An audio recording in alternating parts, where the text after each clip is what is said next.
Bonjour. À 2 mois du premier tour de la présidentielle, Valérie Pécresse a tenu son premier meeting fondateur au Zénith hier dimanche, fragilisée par les désertions et les critiques s'amoncelant à droite. La candidate devait lever les doutes qui submergent une partie de ses troupes. Son charisme, on l'a trouvé un peu faible. La forme était moyenne, mais il y avait du fond. Elle n'est pas très bonne oratrice et ce n'était que le premier meeting, alors attendons la suite. Mais les républicains, et surtout, comme l'ensemble des adversaires de Valérie Pécresse, rattrapés par sa misogynie constitutive. Cette misogynie insupportable que l'on retrouve encore massivement dans tout le corpus politique. Et La République en marche à ce sujet n'est pas le meilleur élève en ayant nommé à la tête d'un ministère régalien un Gérard Darmanin en dépit de l'affaire peu glorieuse qui le testait. Alors oui, dans ce contexte de trahison et de bashing permanent, on peut trouver la résilience dont sait faire preuve Valérie Pécresse admirable. On va même lui faire procès de sa sociologie bourgeoise, alors qu'aucun des candidats en passe de l'emporter n'est issu d'une famille modeste, mais aussi procès de son patrimoine. Quel est le rapport ? Faut-il ne pas être assujetti à l'impôt sur le revenu pour diriger la France ?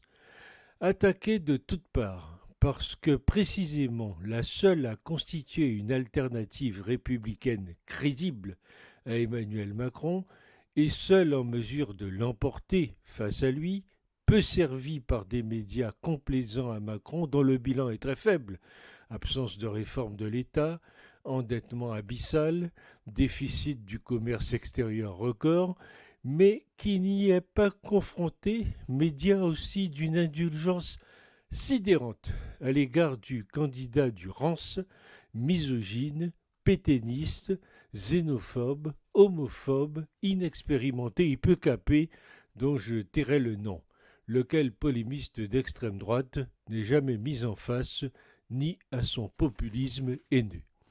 Valérie Pécresse, elle, dispose de sérieux relais dans les territoires. Aussi est-elle largement en tête dans les parrainages devant Emmanuel Macron. Cet enracinement sera gage, en cas d'élection, de fiabilité, de gouvernement solide. Sa candidature, en raison de sa formation d'excellence et parcours politique exceptionnellement méritoire, est parfaitement fondée. En sus, Valérie Pécresse maîtrise même le russe et le japonais, et la petite musique lancinante des machos sur son manque de charisme repose toujours sur cette même association du charisme avec une pose viriliste de matamor. Pour incarner, il faudrait rouler des mécaniques face à Poutine et l'on voit à quel point la désescalade survendue par les macronistes a déjà du plomb dans l'aile. Faire le coq et la roue face aux médias en bombant le torse quand mis en difficulté sur son programme, vous avez mal cherché.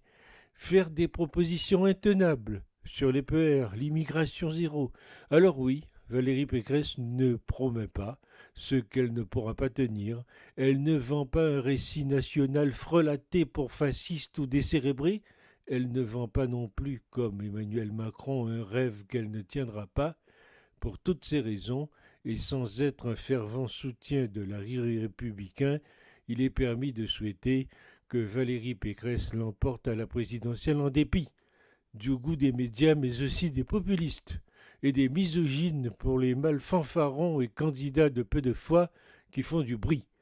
La capacité à faire du bruit, ce n'est pas diriger l'une des plus grandes puissances mondiales.